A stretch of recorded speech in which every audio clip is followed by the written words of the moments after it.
하나님이여 주께서 우리를 버려 흩으셨고 분노하셨사오나 지금은 우리를 회복시키소서. 주께서 땅을 진동시키사 갈라지게 하셨사오니 그 틈을 기우소서. 땅이 흔들림이니이다. 주께서 주의 백성에게 어려움을 보이시고 비틀거리게 하는 포도주를 우리에게 마시게 하셨나이다. 우리를 버리셨다, 흩으셨다, 하나님께서 분노하셨다. 지금 이렇게 다윗이 고백하고 있는 것입니다.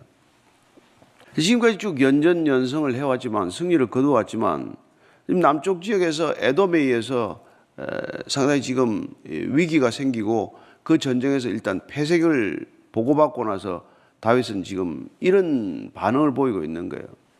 뭐 질 수도 있죠. 그리고 큰 대세로 보면은 지금 북쪽 정벌 중이어서 남쪽이 공격을 받긴 했지만 또 뭐 이 북쪽 전선을 또 이렇게 교착시키고 내려갈 수도 있는 것이죠. 그러나 그는 지금 뭐라고 우선 하나님께 말씀을 드리는 거니까 왜 우리를 버리셨냐? 왜 우리를 흩으셨냐? 왜 분노하셨느냐? 이렇게 말하고 있습니다. 다윗은 골리앗을 상대할 때부터 전쟁이란 하나님께 속한 전쟁이라는 데 대한 생각이 추워도 이 믿음이 흔들린 적이 없어요. 그는 승리할 때도 이 전쟁이 하나님께서 승리를 허락하셨다고 믿는 사람이고, 전쟁에 패하더라도 하나님께서 그 전쟁을 패하게 하셨다는 것을 굳게 믿는 사람이에요.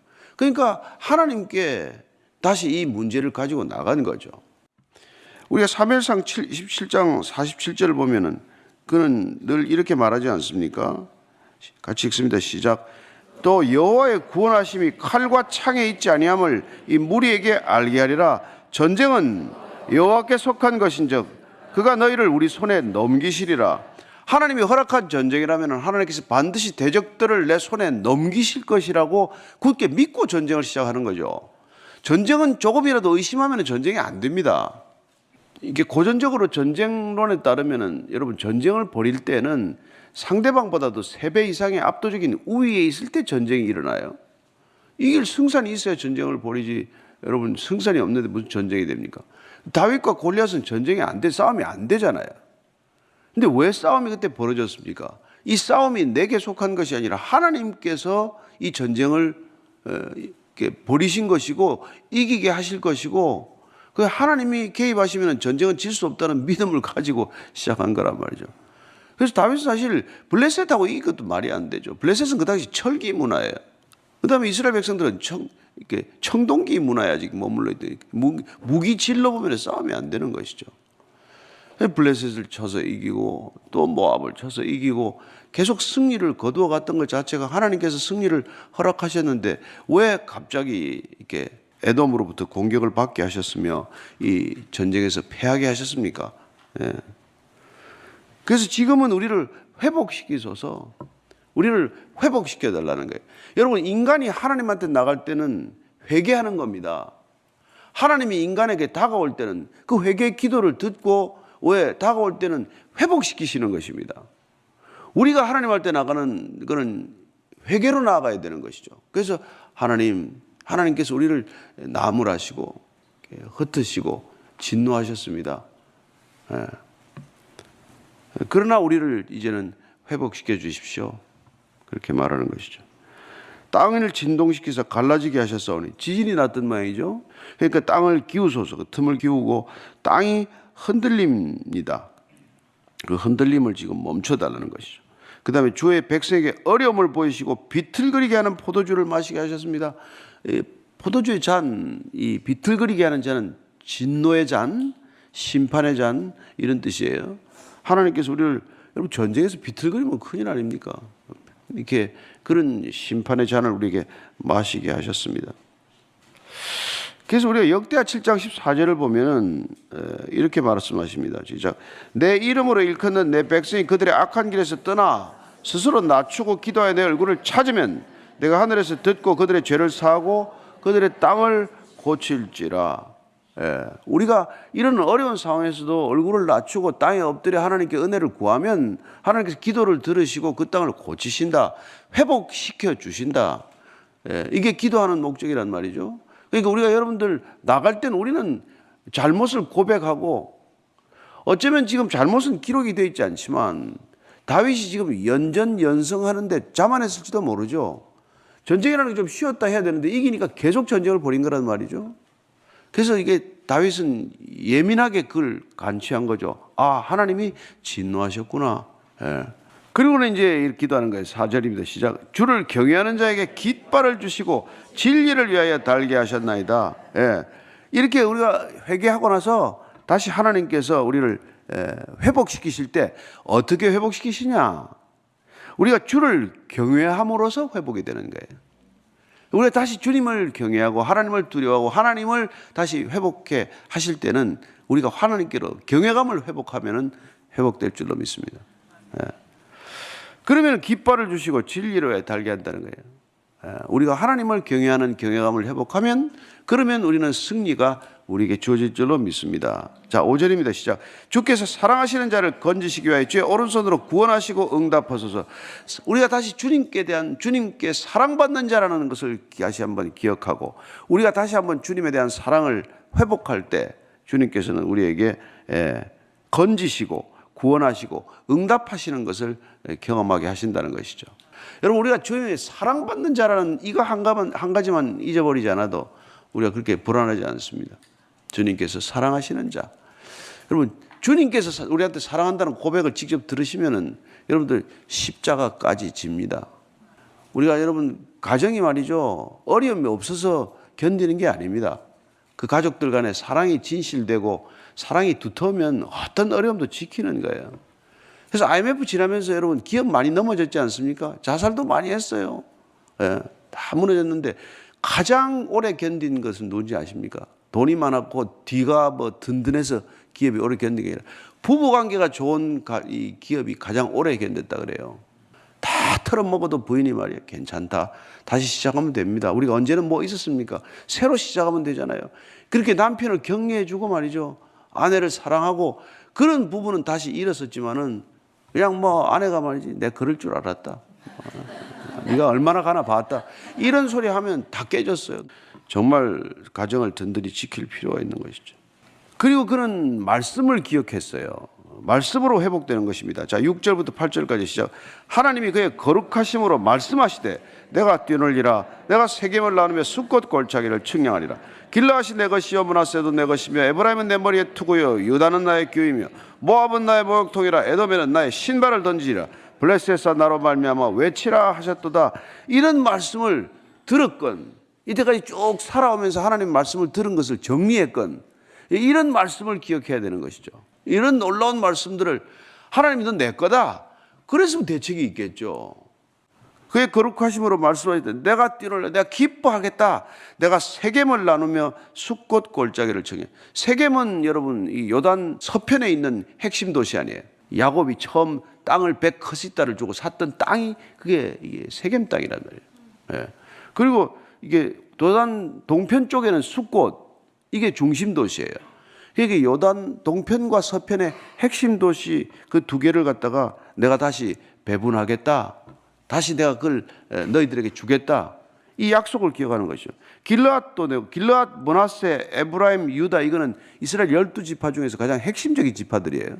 그 모든 게 다 내 거다. 내 거 아닌 게 없다.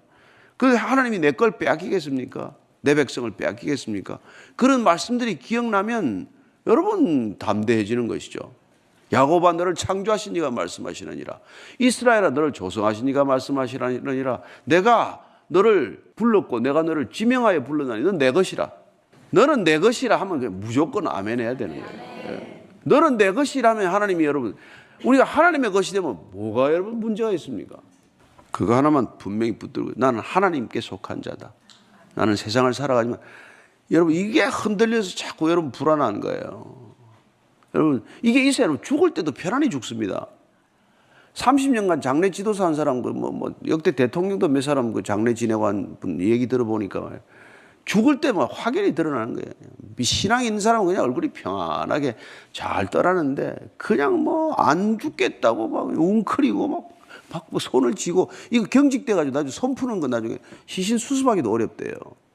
그러니까 여러분들 정말 좋은 신앙을 가지고 늘 하나님께 평안하게 있으면은 가는 것도 평안하게 데려갈 텐데 안 가겠다고 그냥 그냥 발악을 하고 그냥 고함을 지르고 그냥 가족들을 괴롭히고 그러는 사람들도 있다는 거예요.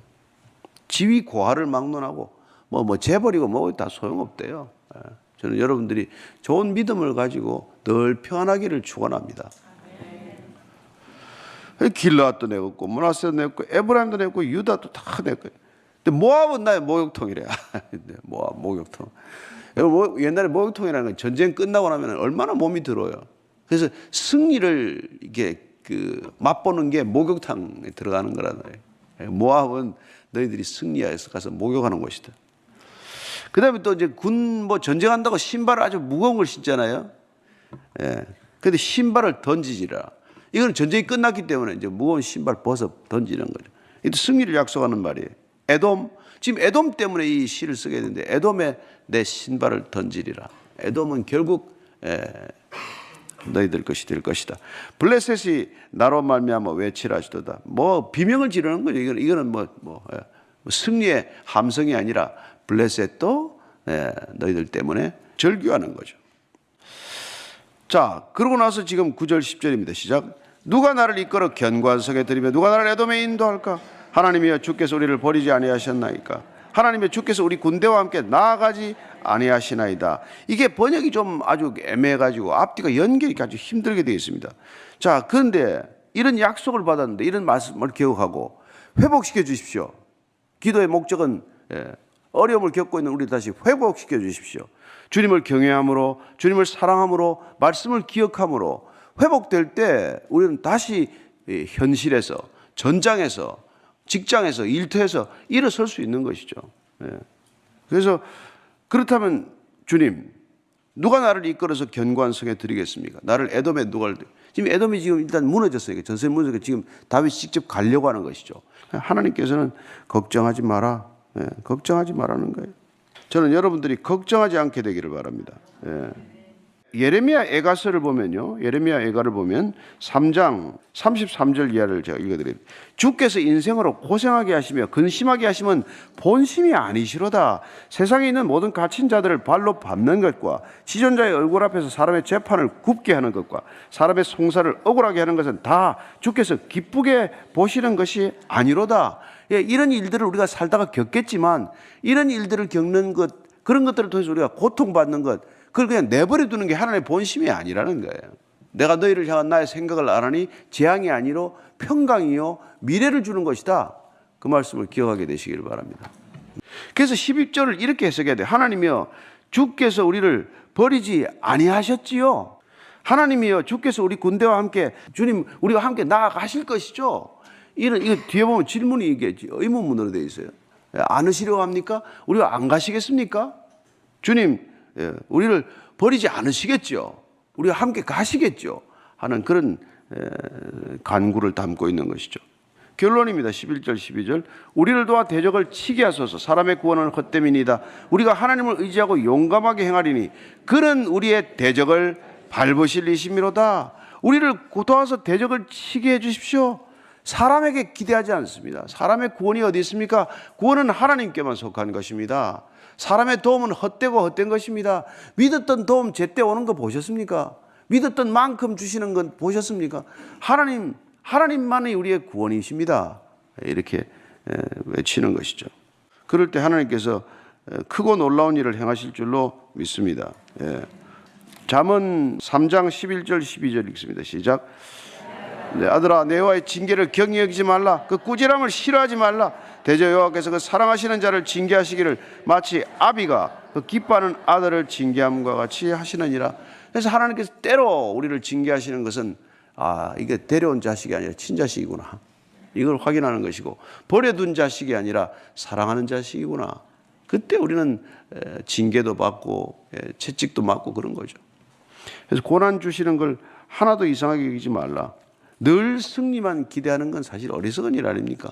이길 수도 있고 질 수도 있지만 중요한 것은 승리와 패배 그 자체가 아니라 승리했건 패배했건 하나님께 항상 나아가는 것이 더 중요하다는 것을 기억하는 것이죠. 승리해도 하나님께 나아가는 것이고, 패했을지라도, 일이 잘 될 때도 하나님께 나아가는 것이고, 일이 안 될지라도 하나님께 나아가는 것, 그게 저와 여러분들의 신앙의 자리가 되기를 축원합니다.